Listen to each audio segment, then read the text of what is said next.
Hey guys, welcome back to my channel Practical Learning Assets. So in our last video, we started with chapter 9 of Political Science, that is Constitution as a living document. So in our last video, we discussed some topics that were what are static constitutions and how to amend the constitution, and then we read that what is special majority and then ratification by the states. And in today's video, we will read and we will learn that why have there been so many amendments so far and what are the types or what are the contents of amendments made so far. So let's start with the video. Why have there been so many amendments? On 26th January 2019, the Constitution of India completed 69 years of its existence. In these years, it was amended 103 times as on 12th January 2019. So the book that I am having is an old edition. So the years mentioned in this book are not according to the latest data. So I will try to tell you the latest data along with the one given in my book so as to avoid any type of confusions. So this was the data that is given in my book.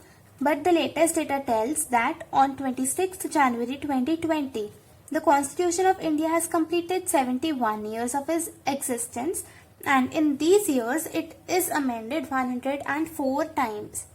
And the latest amendment was on 25th January 2020. Now, given the relatively difficult method of amending the Constitution, the number of amendments appear quite high. So let's see why this happened. Now let us first look at the brief history of the amendments. Look carefully at the graphs below. We are given two graphs in this book. These are the two graphs which are being discussed in this entire paragraph. The same information is presented in two different ways. Now the first graph depicts the number of constitution amendments made every 10 years. The first graph is telling us about the number of amendments that are made to the Constitution every 10 years. The bar indicates the number of amendments in that period. The second graph depicts the time taken for every 10 amendments. The first graph is telling that how many amendments have been made in 10 years, and the second graph is telling that what time it took to make 10 amendments to the Constitution. You will notice that the 2 decades from 1970 to 1990 saw a large number of amendments. On the other hand, the second graph tells one more story. Now we have seen, as we will see the graphs, we will see that the 2 decades from 1970 to 1990, they saw a large number of amendments. Now the second graph tells us one more story, that 10 amendments took place between a short span of 3 years, between 1974 to 1976. Then again, in just 3 years, from 2001 to 2003, 10 amendments took place. In the political history of our country, these two periods are remarkably different.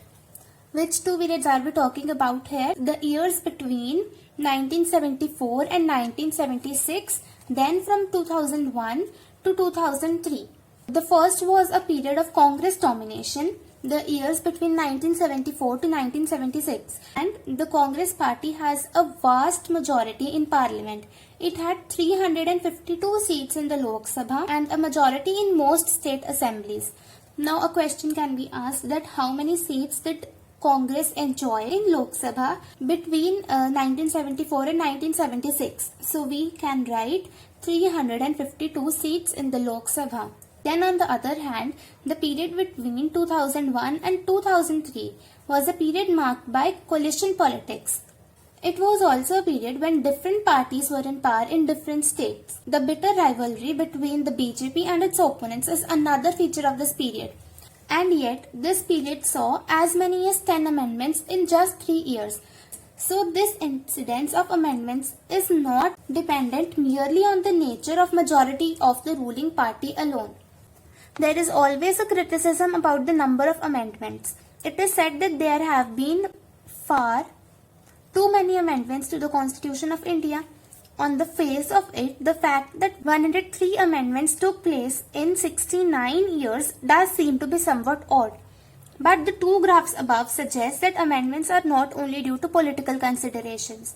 Barring the first decade after the commencement of the Constitution, every decade has witnessed a steady stream of amendments. This means that irrespective of the nature of politics and the party in power, amendments were required to be made from time to time. Now we have seen that why there had been so many amendments so far. Now we will see that what are the contents of the amendments that have been made so far. Amendments made so far may be classified in three groups. In the first group, there are amendments which are of a technical or administrative nature and were only clarifications, explanations and minor modifications etc. to the original provisions. Now, if we take the example of these amendments, we can say the amendment that increased the age of retirement of High Court judges from 60 to 62 years. It is the 15th Amendment, and salaries of judges of High Courts and Supreme Courts were increased by an amendment, that is 54th Amendment. Now, we may also take the example of the provision regarding reserved seats in the legislature for scheduled caste and scheduled tribes. The original provision said that these reservations were for a period of 10 years. However, in order to ensure fair representation of these sections, it was necessary to extend this period by 10 years. Thus, after every 10 years, an amendment is made to extend the period by another 10 years. And this has led to 6 amendments so far. In the original constitution, it was assumed that in our parliamentary government, the president would normally abide by the advice of the Council of Ministers. This was only reiterated by a later amendment when Article 74(1) was amended to clarify that the advice of the Council of Ministers will be binding on the President. Now, in reality, this amendment does not make any difference because this is exactly what has been happening all through. The amendment was only by way of explanation. Then comes differing interpretations. A number of amendments are a product of different interpretations of the Constitution given by the judiciary and the government of the day. When these clashed, the Parliament had to insert an amendment underlying one particular interpretation as the authentic one. Many times, the Parliament did not agree with the judicial interpretation and therefore sought to amend the Constitution to overcome the ruling of the judiciary. In the period between 1970 to 1975, this situation arose frequently.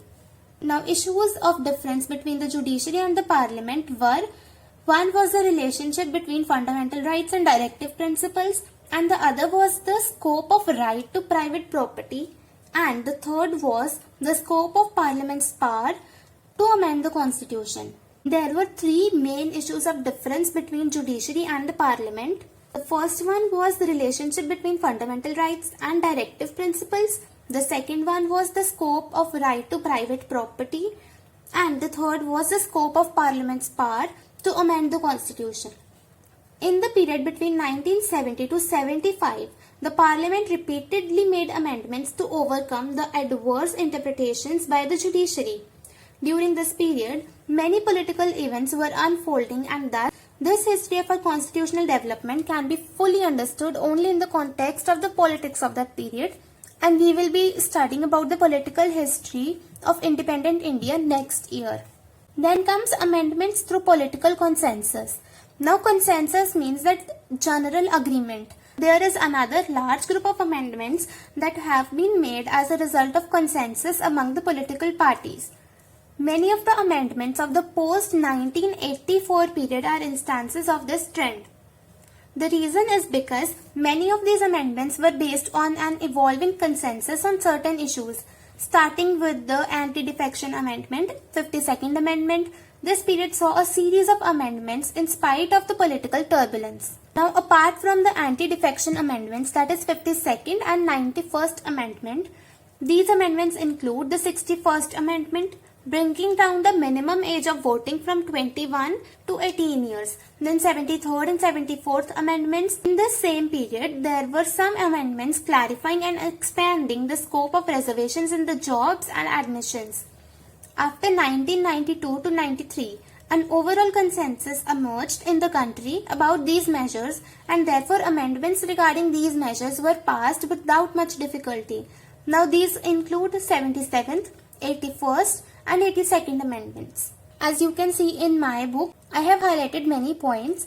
Now these points are very important from MCQ point of view. You can see these points and you can learn them by heart, and these will help you in your exams also. Then comes controversial amendments.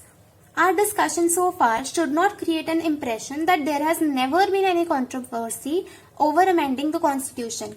Now we read that how the amendments have been made to the constitution, but till now we have not discussed any controversy over any amendment. So let's see which were the controversial amendments. Amendments during the period 1970 to 1980 generated a lot of legal and political controversy. The parties that were in opposition during the period 1971 to 76 saw many of these amendments as attempts by the ruling party to subvert the constitution. In particular, the 38th, 39th and the 42nd amendments have been the most controversial amendments so far. These three amendments were made in the background of the internal emergency declared in the country from June 1975. Now, when was the internal emergency declared in the country? It was from June 1975. Now, these amendments sought to make basic changes in many crucial parts of the Constitution. The 42nd Amendment was particularly seen as a wide-ranging amendment affecting large parts of the Constitution. It was also an attempt to override the ruling of the Supreme Court given in the case Bananda case. Even the duration of the Lok Sabha was extended from 5 to 6 years. The 42nd Amendment also put restrictions on the review powers of the judiciary. It was said at that time that this amendment was practically a rewriting of many parts of the original constitution. It also made amendment to the preamble, to the 7th schedule and to 53 articles of the constitution. Many MPs belonging to the opposition parties were in jail when this amendment was passed in parliament. In this backdrop, elections were held in 1977 and the ruling party, that was Congress, it was defeated. Then the new government thought it necessary to reconsider these controversial amendments, and through 43rd and 44th amendments, it cancelled most of the changes that were effected by the 38th, 39th and the 42nd amendments. And the constitutional balance was restored by these amendments. Now let's have a quick review of the amendments that have been made so far. Now technical and administrative amendments. Those were the 15th and the 54th amendment. 15th amendment, it was regarding the age of retirement of High Court judges from 60 to 62 years. Then the 54th amendment was regarding increasing the salary of High Court and Supreme Court judges. Then differing interpretations. This was mainly during the period from 1970 to 1975, and there were differing interpretations between Parliament and the judiciary. Then comes amendment through political consensus. It was during the post-1984 period. The 52nd and the 91st amendment were regarding anti-defection. Then the 61st amendment was regarding voting age from 21 to 18 years. Therefore, amendments through political consensus were 52nd and 91st amendment and the 61st amendment. Then controversial amendment. These were during the period 1970 to 1980. 38th, 39th, 42nd amendments, they were the most controversial and were made in background of internal emergency from June 1975. It made changes in many crucial parts of the constitution. Then comes 42nd amendment. It was almost a rewriting of the constitution. Then comes 43rd and 44th amendment. It was the cancellation of many parts of 38th, 39th and 42nd amendments, and these two amendments were made when the Congress party lost the Lok Sabha elections. So guys, this was all for today's video. We have discussed that why there had been so many amendments so far and what were the contents of amendments that are made so far. So if you liked today's video, don't forget to like, share and subscribe to my channel. Bye guys.